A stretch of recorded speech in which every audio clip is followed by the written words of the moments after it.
Good morning, folks. Mark Frederic, Le Charcuterie Anglais here.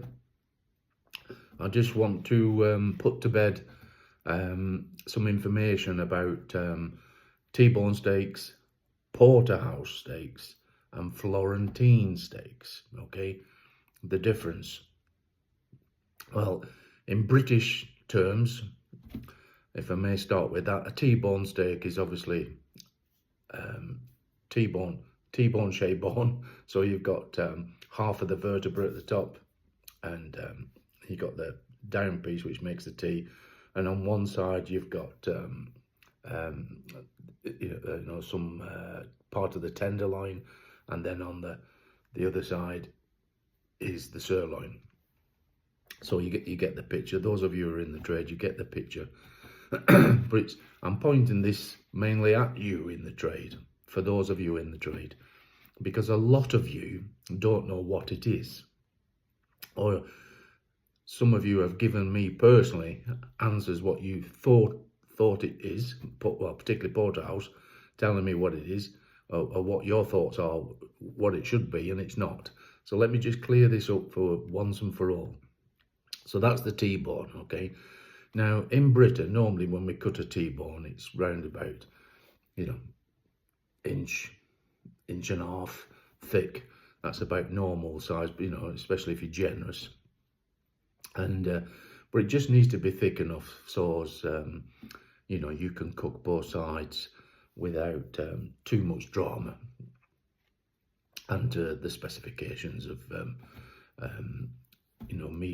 medium well and well done. That tends to be the way for T-bone steaks. But in America, we've got what's called Porterhouse steak. And there seems to be a lot of confusion as to what a Porterhouse steak is. So it's another form of a T-bone steak, except it's at least twice as thick, the very least. It's more towards 3 times as thick. That is a Porterhouse. And some people are saying a Porterhouse steak is only taken like from the first cut of the whole T-bone, primal, at the thickest end. But I can tell you that is the preferred cut. And if you happen to be lucky enough to get the first cut, you are getting the biggest portion of the fillet, as well as a nice piece of sirloin, okay? So yes, in some ways I can see how people are saying this, but it doesn't stop there. A Porterhouse doesn't stop there.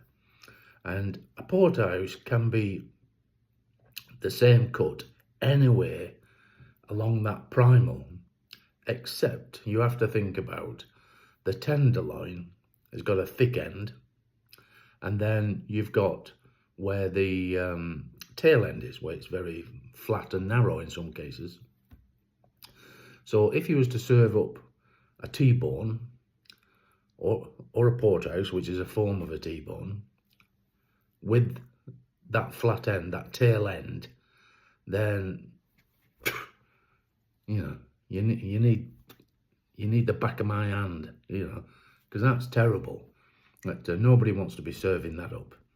What you should be doing is for T-bones or Porterhouse is imagine that tenderloin in 3 pieces, okay, cut into 3. So you've got the thick end, okay, then you've got what's called the middle cut, and then you've got what's the tail end, shall we call it the tail end, okay? So you can take your T-bones, including your Porterhouse, right up until the end of the middle cut. Once you go beyond there, then you're falling into the category of these butchers over the border, north of the border. I'm only joking. Scottish butchers don't do that either. They're pretty good. So that's as far as you should take it. So if you're going to try and offer it up and out the door using the tail, then I would like to give you the back of my hand, figuratively speaking. because we don't want to be doing that in the trade. So let's try and get all on the same track. All right, a T-bone is what I say it is, and it's about this thick. And then a porterhouse is at least twice as thick, okay, if not 3 times as thick. That is a porterhouse, and that can be taken from anywhere along the fillet, that primal, okay. So from all of the thick end, the middle cut, but stop when you get to the far end of the middle cut, because the eye of the fillet is too small to be passing it off as a T-bone. So then we've got, oh, by the way, T-bones and porterhouses can come from any cattle, all right? Just regardless of what breed they are, that's what they are. It's a T-bone is porterhouse. You know. Then we've got the Italian Florentine. I like this one because there's a bit more depth and provenance to this cut. And effectively, what a Florentine is exactly the same as a porterhouse, American porterhouse. It's based on thickness, okay? Now, remember, all these steaks are T-bone steaks, but the Florentine, the Italian Florentine, right, has to be minimum 3 fingers thick, preferably 4, but a minimum of 3 fingers thick. That's a Florentine, okay? So maybe I do it that way. That's quite a thickness, isn't it? You know, compared to like a T-bone, perhaps. But so 3 and better still 4 fingers thick for a Florentine. And also, I'm just tapping into my iPad at the side of my recording here. Now, the Italians traditionally would have taken this from what was an old oxen style cattle called, let's see if I can pronounce this correctly, Chianina cattle, or Chianina, depending on how the Italians pronounce it. So forgive my pronunciation for those of you who've got Italian heritage. The Chianina is a very large white breed of cattle, white cattle. It's bigger than the British white, for those who are familiar with the British white, and it's bigger than the white part cattle, the British white part cattle. So it's quite leggy. So, and it's one of the oldest breeds of cattle in the world, okay, and it's got a black muzzle, and the rest of it tends to be white, you know, like the British white park would have black ears and stuff. This one hasn't, it's white, but it's quite tall, hence it being the largest of the white breeds and one of the most ancient breeds. And they were originally used for oxen pulling the plough.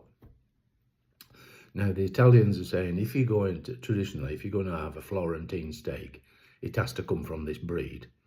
So if you are lucky enough to have a Florentine steak from the Chianina, then wow, you're in heaven. But personally, I've never had one from that cattle. I would love to have one, and I aim to have one, because I've got a project on the side that I'm hoping to go to Italy to write another cookbook. It's called Italy Without Pasta, but that's another story. So getting back to the T-bone steaks, the porterhouse and the Florentine, they're all in the family of T-bone steaks, okay? So you've got your normal thickness of T-bone steaks, inch and a half. Some of you will contradict me, I'm sure, so and that's fine. We can have difference of opinion, okay? So it's no drama. And then the porterhouse is the T-bone steak, at least double the thickness, if not 3 times the thickness. starting at the thick end of the fillet, the T-bone, you know, where the sirloin is on one side and the fillet the other. That's the preferred number one. If you get the number one, then you're going to be a happy customer. And then work your way down towards the end of the middle cut. Never go into the tail end when offering up T-bone steaks of any form. But you just, you know. And then the Florentine, which in my opinion certainly sounds the best of the three. I mean, wow, you know, to get a steak 4 fingers thick, 3 to 4 fingers thick. Oh my goodness, I can't wait.